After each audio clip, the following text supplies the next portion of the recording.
মেঘালী গগৈৰ কবিতা সতীয়না ফুলৰ সুগন্ধি ৰাতি।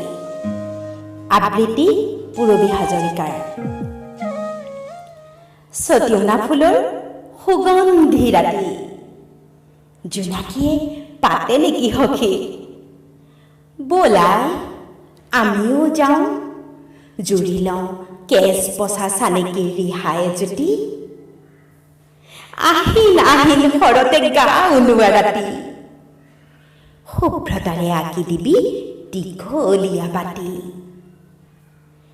তৰাৰ লানি নিচিগা আহনি জাহনি খৰকৈ ঘূৰিব উঘা চেৰেকী। জোনটি হাঁহি আছে চা, উলাহতে নধৰে হিয়া। হেমন্তক নোৱা আমদালি মালা, নীলা চৰাই বৰ কোমলকৈ লৈ আছো সাৱতি। কেঁচ বচা ৰিহাৰে বুটা বচা চেলেঙত পুৱাতে গাঠিম মুকুতাত থুপি থুপিকৈ। এতিয়া হেমন্তৰ দেহা, শীতলোৱা পখলোৱা উথপ থপ কলিজা। কুহুমীয়া কুঁৱলী বেশত ধূনা জ্বলি ছাই হৃদয়। সতীয়না ফুলা সুগন্ধি ৰাতি।